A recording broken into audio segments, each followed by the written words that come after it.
बुलाते हैं? सौम्य दत्ता, ये सांसद को बुलाते नहीं है बात सौम्य दत्ता जी। ये भविष्य में, अतीत में क्या हुआ था, 10 साल 15 साल, अभी सौम्य जी बोल रहे हैं, आदिल जी एक सेकंड। 15 साल पहले क्या हुआ नहीं हुआ, व 5 साल पहले कौन क्या गलती किया, वो बीता हुआ समय वापस नहीं आएगा। दूसरा नंबर, आज ये सभी जानते हैं ये जो घटना हुआ है 8 तारीख रात 9 तारीख से शुरू करके, ये रेगुलर फिनोमेना नहीं है, एक रेयर इवेंट है। एक वेस्टर्न डिस्टर्बेंस जो अनसीजनल और मानसून फ्रंट, ये दोनों का टक्कर में एक्सेसिव रेनफॉल हुआ है, वेरी हैवी रेनफॉल। लेकिन एक बात है, जो आईएमडी मौसम विभाग का जो एक्सट्रीमली हैवी रेनफॉल वो दिल्ली व आसपास में नहीं हुआ है।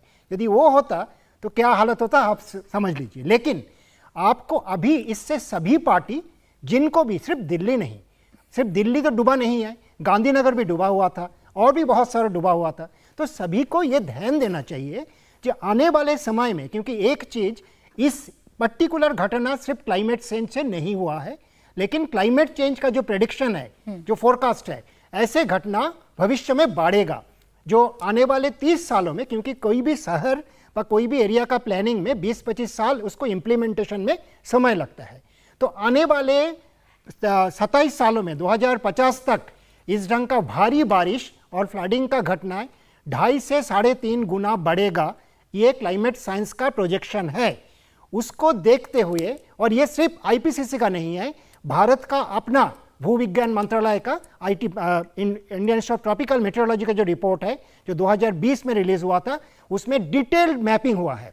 उसको देखते हुए दिल्ली व बाकी जगह को क्या करना चाहिए, उसके ऊपर अभी से काम करना जरूरी है। ये प्लानिंग में, क्योंकि देखिए आज जो प्लानिंग होता है वो प्लानिंग होता है आज का स्थिति क्या है। आप जो प्लानिंग का जो बनेगा वो 20 साल 25 साल बाद जाके तैयार होगा, तब शहर का स्थिति, बाकी का स्थिति बदल चुका होगा। इसीलिए आने वाले 20-25 सालों में क्या क्या होने जा रहा है, कितनी लोग बढ़ेगा, कितना घर बढ़ेगा, कितना शहर बढ़ेगा, कितनी पानी कहाँ से आएगा, ये प्लानिंग करके, और क्लाइमेट का प्रोजेक्शन क्या है, ये चीज लेके अभी से सही प्लानिंग और उसके इम्प्लीमेंटेशन यदि करे, जो मैंने बोला, किसी भी शहर, आज दुनिया में बहुत सारे सिटी स्पॉन्ज सिटी का नाम से वो अपने को प्लानिंग कर रहे हैं। मतलब जितनी पानी बरसेगा सबको वो ड्रेन में नहीं धकेलेगा, उसका एक बड़ा हिस्सा अपना अंदर ले लेगा, जमीन का नीचे और तालाबों में ले लेगा और वेल्स में। तो वो एक हिस्सा है, उसको प्लानिंग करना चाहिए। दिल्ली में दोनों रूल हुआ था, एक तो जो कितना 200 स्क्वायर मीटर का ऊपर, 200 स्क्वायर यार्ड का ऊपर जो घर, उसमें वाटर हार्वेस्टिंग मैंडेटरी होगा। आप देखिए दिल्ली में 0.1% घरों में भी इसका कोई साइन नहीं है। यदि वो होता, वो आज का बात नहीं है, मैं ये 12-14 साल पहले से सुन रहा हूँ मैंडेटरी होगा। हाँ, ये अरविंद केजरीवाल का टाइम में भी सुना, इसके पहले भी सुना। लेकिन ये सब यदि होता तो जितना पानी बरसा उसका 50% पानी दिल्ली अपने अंदर जमीन में और तालाब में ले सकता था, बाकी 50% का रेल होता। यमुना के ऊपर ध्यान देना, सही ध्यान देना बहुत जरूरी है।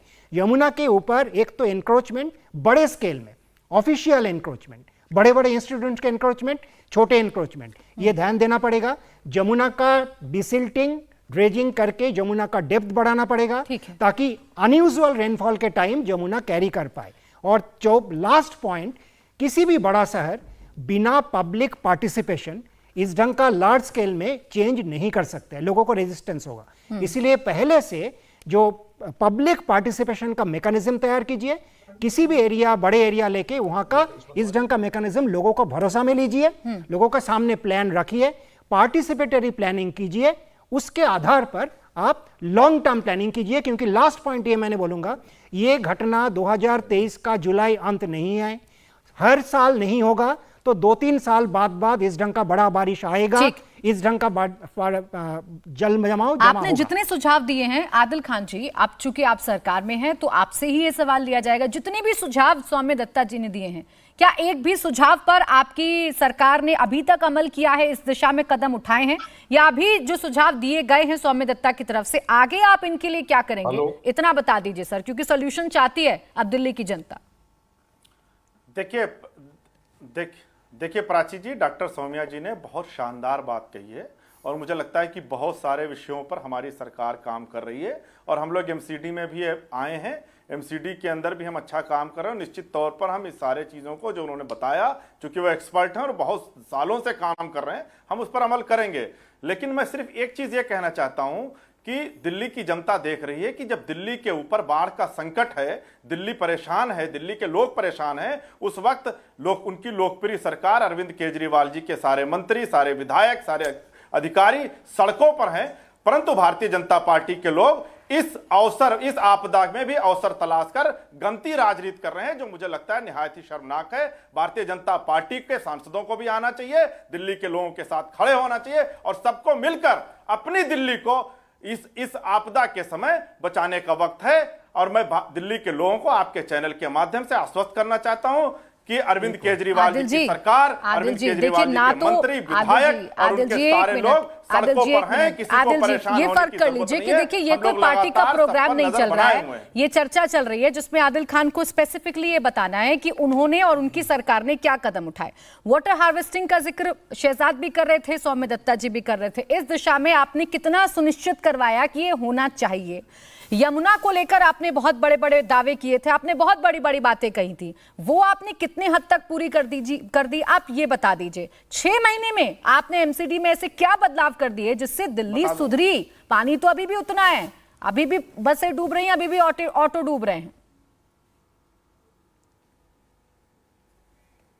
देखिए प्राची जी, आज सुप्रीम कोर्ट का एक फैसला आया है और उस सुप्रीम कोर्ट के फैसले ने यह कहा है कि एलजी साहब जो स्वघोषित चेयरमैन बन गए थे यमुना सफाई बोर्ड के, उनको तत्काल प्रभाव से स्टे लगा दिया गया है।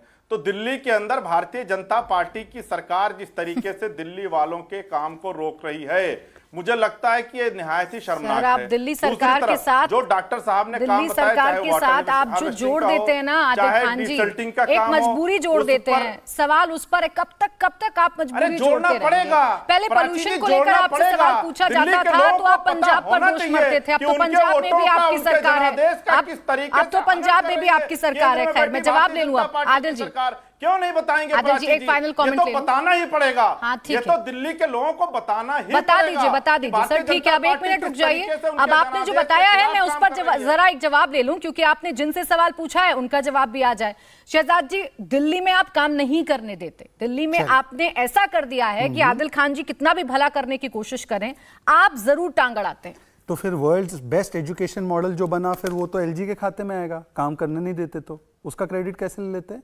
छोड़िए इन चीजों को। आज में सिर्फ एक सवाल, आपने सारी कोशिश कर ली रोकने की, आपने टीचर को एक वाक्य इंडिया टीवी पे मुझे इंडिया टीवी वाले बता दे जहां पर शहजाद पूनावाला को बोलने का, बिना भीख मांगने का, अपने समय का मिला हो। एक बता दीजिए, एक उदाहरण।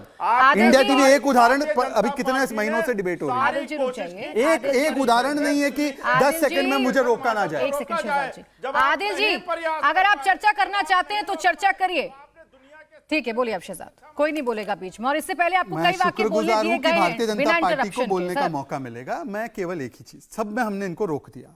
2015 का आपका मैनिफेस्टो, वाटर हार्वेस्टिंग करेंगे और ये जल भराव को रोकेंगे। कितने प्रतिशत जगहों पर वाटर हार्वेस्टिंग हुआ, इसका आंकड़ा 2023, उसमें तो एलजी किसी की टांग नहीं मरोड़ रहे थे ना, उसमें तो हाथ नहीं पकड़ा था ना। इतना इसका आंकड़ा दे दो, क्योंकि वाटर पंप का आंकड़ा दिया नहीं, डीसेल्टिंग का आंकड़ा दिया नहीं, ओखला किलोकारी का सफाई क्यों नहीं किया, उसका आंकड़ा दिया नहीं। केवल वाटर हार्वेस्टिंग 2015 का मैनिफेस्टो अभी तक कितना हुआ है, सौम्या जी को बता दो। इंडिया टीवी हर वक्त हर जगह डाउनलोड करने के लिए सर्च करें India TV news Google play store या ऐप स्टोर पर।